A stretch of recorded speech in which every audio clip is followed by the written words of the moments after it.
How to look polished when traveling for work. Today I want to cover a couple of topics related to being polished, looking polished, acting polished. So what does that mean? I will talk about attire, but also some of the basic etiquette that I think we all should know by now. Point number one is short dresses. And if you're wondering why this is point number one, is because, well, I've seen it and it's very frequent. I think this is of course part of the personal style, but I would reserve this to date nights or any other romantic setting, because anything else by now should really be more, it's part of your personal style, but I don't think it's something that we should even pack for when we're talking about a trip or any type of outing for work. Next, let's talk about table manners. How do we look polished while dining? So I think one of the most common issues that come up is that we have food stuck between our teeth. And I think it happened to most of us at some point. To me, it's on a regular basis. So you definitely don't want to pick food out of your teeth while you're sitting, dining with your coworkers. Well, I think this is just common sense in general, but now we're going to be specific to business trips. So I think the most elegant way to handle this is just excuse yourself, use the restroom, and then deal with it over there. My next tip on how to look polished when traveling for work is not to wear too much makeup. Now, bear in mind that depending on where you're from, a lot of makeup means different things to different people, and I understand that. If you're enjoying the video so far, click the like button and don't forget to subscribe for weekly content. So my recommendation on how to improve this is to think about the activity where you're wearing the most amount of makeup, let's say, and then just use one less step. So for example, if for eyeshadows you're using 3 different shades, stop at 2 or perhaps start with a lighter shade. Also, if you use eyeliner on the top or in the bottom of your eyelashes, perhaps use only on the top, not on the bottom. That actually makes it look very much like a bit of a heavier makeup. Also, with a lip liner, I use lip liner and lipstick, but perhaps go with a shade lighter. It's almost the same as wearing makeup during the day versus at night.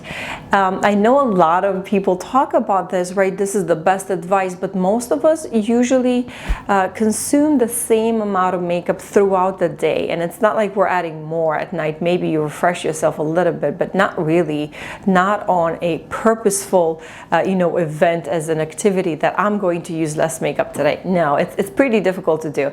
So yes, my recommendation is just lower your level of intensity. Piggybacking on this, the next point, which is really common and I see happen a lot, is to apply makeup while you're sitting at your table.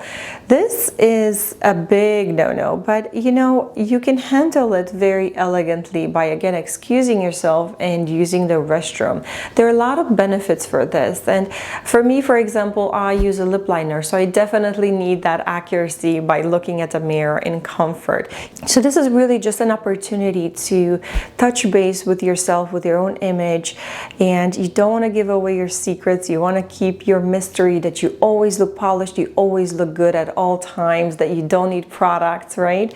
And just do it privately, and then so when you walk out, it's just maintaining the image of looking elegant and put together. When I look at business outings, I see them as a great opportunity to get to know other people. And remember, the majority of the information that they're willing to provide is voluntary. So yes, while you have a goal for a trip and a target of what you need to accomplish, everything else around it is offered to you. So it's really, I think, a really great insight on how you cooperate with each other, how you collaborate. Next is asking for things that are hard to get. Try to be accommodating. Part of being a good host is, of course, to meet all your guests guests' expectations. But at the same time, if you're asking for things that perhaps the locals are not familiar with, that are really, really hard to get, then you might put your own host in a position where they feel like they can't meet your expectations, and perhaps they're running around trying to please you, but they can't. So then, you know, just creating this frustration, and also I think it makes you look bad. So what I recommend is just start with the mindset that things will be different. It's just inevitable. Your coffee will taste different, your bread will taste different. So just start with that, and if there's an item you absolutely must have and can't live without for the duration of the trip, just bring it with you. And that way, you know, you're happy and you're not causing all this, you know, a little bit of stress around you from your hosts. Well, to give you an example on this, I really like honey in my coffee, and I don't use any sugar or any type of sugar alternatives. So when they didn't have that, of course I mentioned it once and I realized no one had it, no one was consuming it, but you know, I wasn't adamant about it every single minute of the day, being pouty and miserable. Just so happened that my host was mindful of that, and they heard it one time, and then they got it from me, which was a very nice way of accommodating. But it just kind of gave me this idea that you don't need to insist. Perhaps someone doesn't know what your needs and wants are, so do mention it once and then let it go. Let's talk about language for a second. Again, if you're traveling internationally, most likely there will be people that will be speaking different languages at the table. So maybe you know more languages and you want to share that with others. But my recommendation is to be mindful of that. Be mindful that there are people around you that don't understand.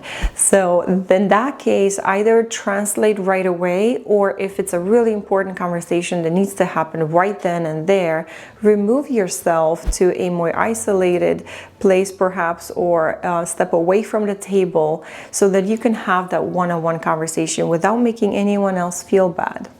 Next, let's talk about the actual attire you're going to wear during your business trip. You want to look polished. You know, I find it funny to still see that people can get away with it and still think that you can dress like you're going on a vacation, even though you are going on a business trip. So no, it's not. It's not cool.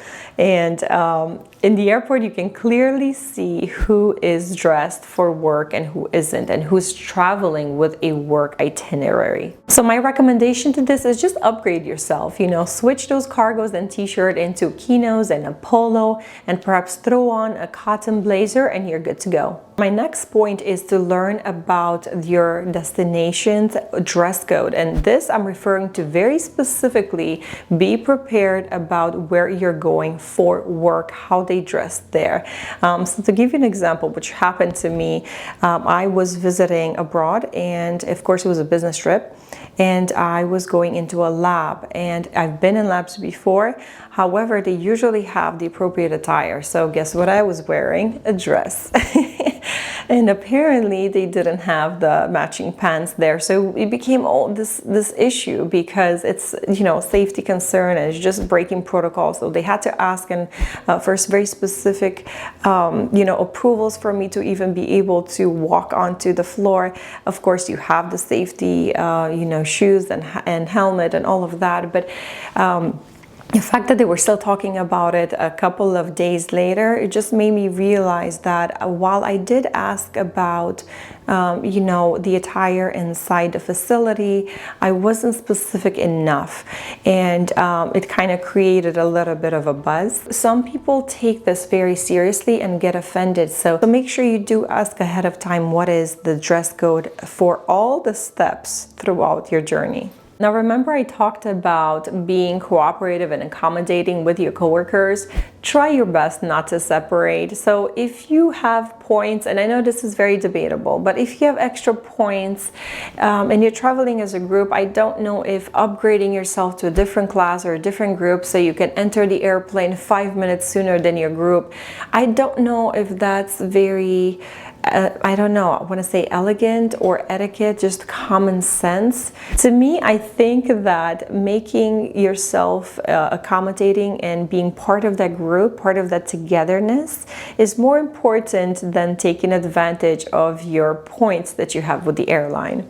So this is another opportunity to get to know who the person you're working with is, because I've seen this happen. I've also seen that, you know, people choose to go out on another flight just to get home sooner, just because when initially everything was, you know, planned out as a group. So understand that there's this group mentality. If you're booking everything and planning the whole trip as a group, at least me, I think that you should just finish it as a group, and then once you're at your destination, you can just move on. But comment down below and let me know what your thoughts are on this topic, because I've heard different variations. Some agree, some don't agree. Let's talk about photos for a second. I would like to emphasize the importance of asking for permission. Ask permission when you're taking photos or videos of other people, especially in a professional setting, a group setting, with coworkers, with people you met at your destination,